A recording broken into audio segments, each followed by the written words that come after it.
Mike's on. All right, if you're heading home today, keep it on. You don't want the news, and you don't want Wall Street. Just tell you, keep it on sports. The Giants are doing better than the market today, so just keep it at that. Ron in St. James, what's up, Ron? Doing today, Mike? What's happening? I love those stories that you tell, man. You gotta find time to put a couple of those up on the app. They kind of make it working around the house kind of easier when you tell those old time stories. But well, thank you, appreciate it.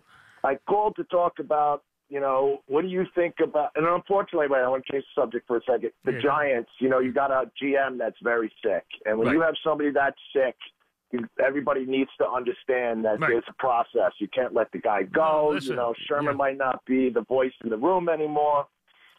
Well, you got to rely on the staff. You got to rely on people. You got to rely on scouts. You got to rely on assistants. You got to rely on other people there too to fill in and do the job. And it's part of it. That's all part of a process. But it's life, Mike. This is what goes on in everybody's day-to-day life too. Question. You have tragedies like this. No question. What about Jacoby Brissett? What do you think about sending Eli to a guy like Eli down to the Colts? Who Andrew Luck, who I know is one of your favorite players, is my favorite player, and your favorite player. Yes, and playing great, by the way. You picked on a guy who, as people may or may not know, is a kid who has a very good reputation in the league because he has been. The Pats like him. Oh yeah, and he has been. Bill Parcells has taken the kid under his wing for years. I know that, and actually has helped him in life. Has helped him in his handling his whole situation, his family life. You don't see him out in the news. You don't hear about him. And he's a solid player. He's actually a solid player, and they get calls all the time for him. So that's what do you actually think of that idea? Well, you actually hit on a guy. Now, I don't know if they want to trade him. They've liked him as an insurance policy. There are people who wanted him around the league. There's no question about it. And he is well thought of. Now, one of the reasons he's well thought of is because Parcells and Belichick are both very high on him, which is what has helped him a lot and has made him kind of a solid figure in the league. He played well when Luck was out. Guys have wanted him on their team as insurance policies. So you picked on a guy who actually does have a good rep in the league and would be a guy who would be a good short-term fill-in, as a matter of fact, and gets the stamp approval of guys who are ex-Giants. So that actually would work on a lot of levels. Pete in Hartford, what's up, Pete? Hi, just a question. Everybody's talking about drafting quarterbacks and trading for quarterbacks.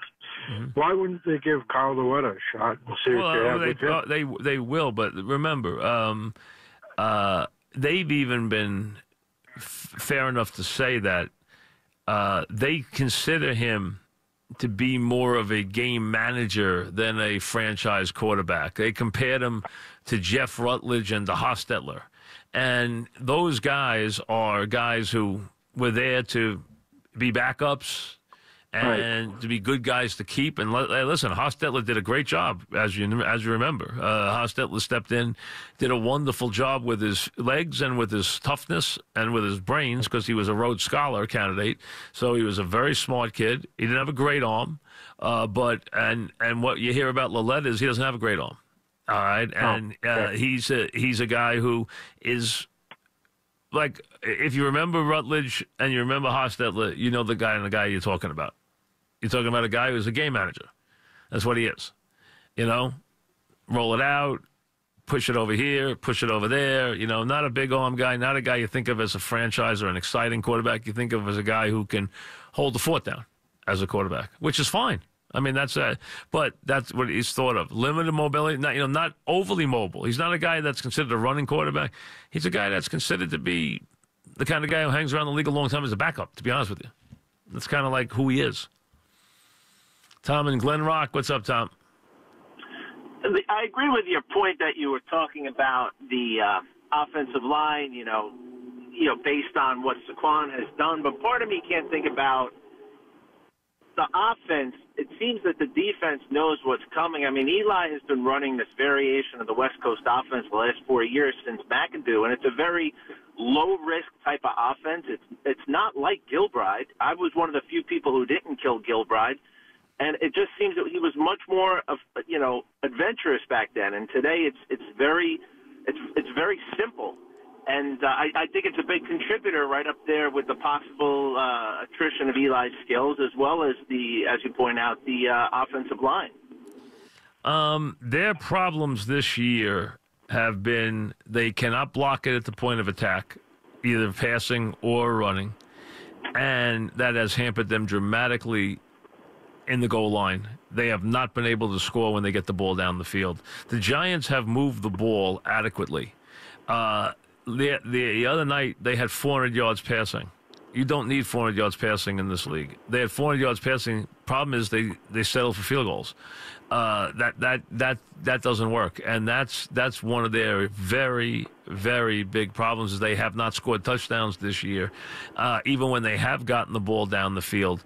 But it does come back to me all the time to the fact that they cannot run the ball on first down, so you don't get any play action. Play action is what helps quarterbacks more than anything in this league, is the ability, because play action by its very nature works because it holds guys who have to first see if it is a running play before they react. So it allows you to be able to get your passing attack, off ball fakes to be, incredibly potent. And they haven't been able, the Giants have run probably fewer play action passes than anybody in the league this year. I mean, you're looking at Kansas City, they're running play action all the time. They're running play fakes all the time. Matt in Brooklyn, what's up, Matt? Hey, Mike, thanks for taking a call. Yeah. Real quick, I understand the Giants, where they are in the season now, they got to make the moves that they're making. Nobody can kill them for that. But if you watch the games closely, like I know you do, we haven't been getting blown out in these games, and I think we've been close in all these games. So my point is this. No, let's be fair. They've been close in about half the games. Okay, but just give me 1 second.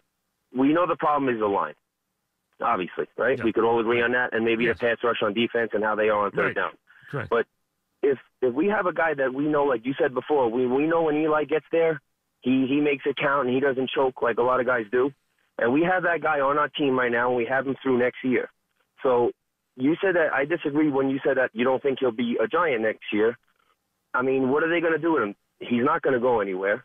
He's not going to ride the bench behind the rookie. I mean, maybe they draft a young kid and he gets beaten in the offseason. I don't think that's going to happen. So get a couple of linemen, figure this out. Maybe they start getting a couple wins at the end of the year, and they're ready to go next year. I don't see why I understand you got to make some moves because we're 1-6, but to rebuild everything, I mean. So you don't think they're going to bring you don't think they're going to bring a quarterback in? I don't think they're going to bring a veteran type of guy. They might draft a kid, but I don't think he's going to beat out Eli. They're going to draft. And I don't blame them. I think they should draft him.